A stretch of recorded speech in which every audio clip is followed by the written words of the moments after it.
I know what you're thinking. Did he fire 6 shots or only 5? Well, to tell you the truth, in all this excitement, I've kind of lost track myself.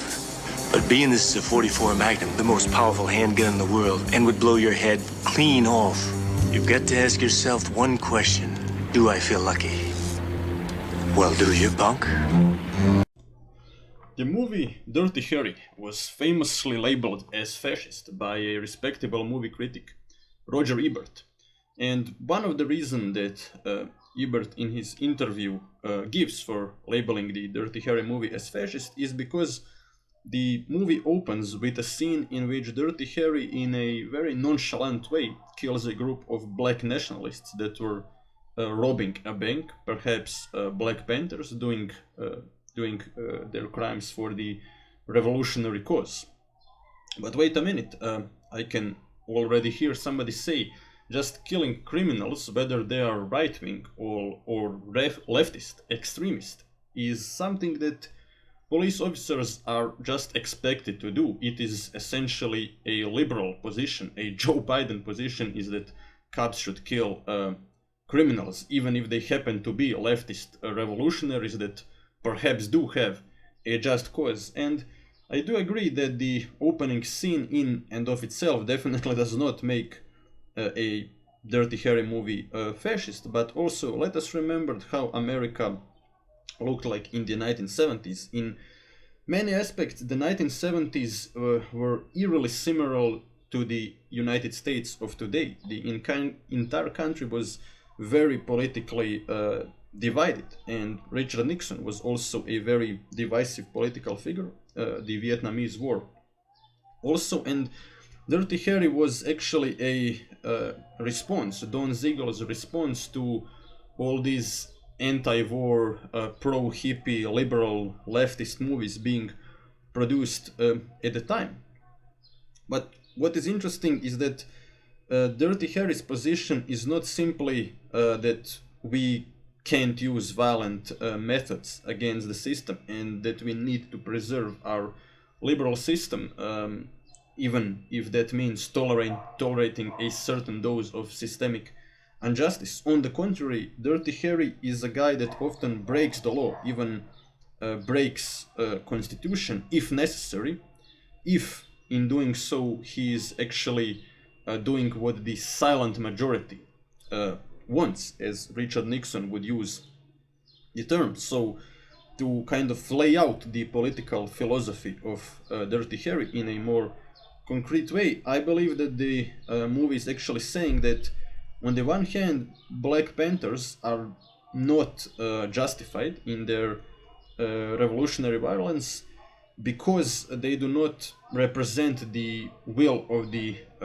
silent majority, as Dirty Harry does. And as a famous movie critic said, just being this revolutionary anti-establishment outlaw hero that breaks the rules for the higher good, that's not fascism. That's pretty much American cinema. That's how a typical Wild West hero used to act, or not even a Wild West hero. That's pretty much the hero's journey. This idea that truly great men sometimes need to break the rules in order to achieve the higher good. But if you are breaking the rules of a liberal system that became decadent and weak, a liberal system that tolerates evil, perverted violence, a liberal system that needs a strong macho man like Dirty Harry to break the rules and rid society of this disgusting filth, one could say, of these figures like Scorpio that is evil in so many terrible ways. He literally kills children, and yet these weak San Francisco liberals, they let him go free. And San Francisco was also chosen, well, not by accident. San Francisco is one of the more liberal cities in the United States, and it is also one of the cities with the highest crime rate, or at least at the time it was.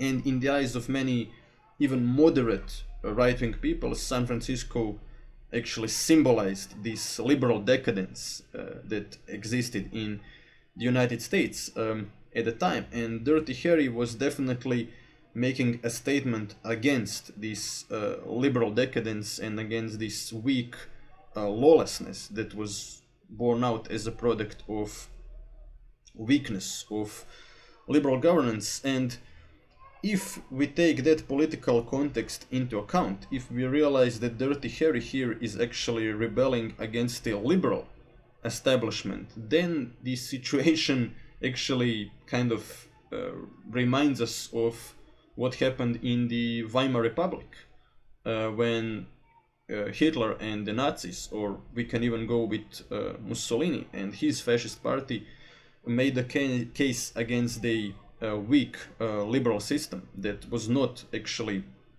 embodying the will of the people or doing what the silent majority wanted.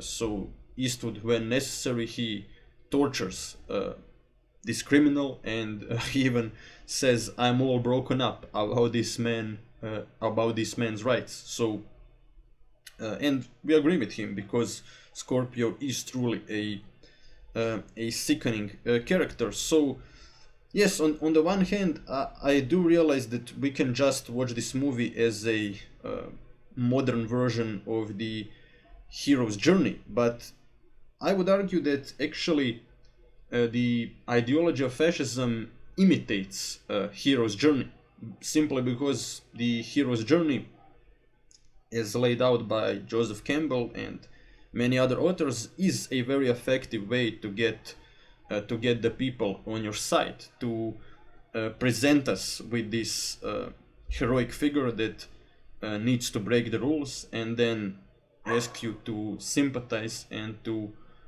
follow such figure. And I do realize that one way of looking at Dirty Harry is just saying that this movie is a very effective police thriller. Dirty Harry, in fact, was a first movie in which cops were fighting serial killers and not bank robbers or gangsters like Al Capone. And the reason why Dirty Harry was fighting a serial killer is because it makes us root for the cops, even in this era, or this era actually is here very similar to the 1970s, when many people hated the cops and called them pigs. Well, if you realize that the only thing standing between you and a serial killer is a cop, then suddenly you actually realize that being anti-cop isn't such a wise choice. And that is one way to observe the message of the Dirty Harry movie, to simply say that it's a pro-cop movie, pro status quo movie that just reminds us that cops are heroes and not villains. But another way of looking at it is to actually, I would argue, in this context, realize that at least the first movie, the original Dirty Harry movie, truly is asking us to kind of view society as too liberal and too weak, and it is asking us to view society as liberal and weak in an era where police violence definitely was a problem. And in the end, I would like to draw a parallel between Conan the Barbarian, that's also in the eyes of many a fascist movie, and I have an entire review of this movie in which I explain why I don't think that Conan the Barbarian is fascist. But on the other hand, Dirty Harry is obviously a very political movie, a movie that's happening in the contemporary United States, San Francisco, a symbol of decadent liberalism.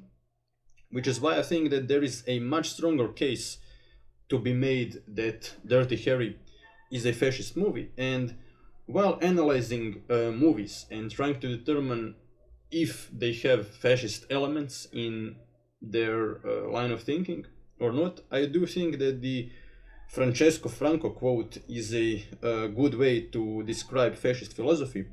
Francesco Franco famously said fascism is not simply anti-revolutionary. Fascism also wants a revolution, but a revolution that goes backwards in time. So the essence of this quote actually draws a clear distinction between movies that just want to protect the status quo liberalism, and those that actually tell us that the system has become too weak, too liberal, that men have become too emasculated, and that we need to return to this previous, often non-existent era when men were truly men, when they weren't really afraid to act and do what is right for the greater good.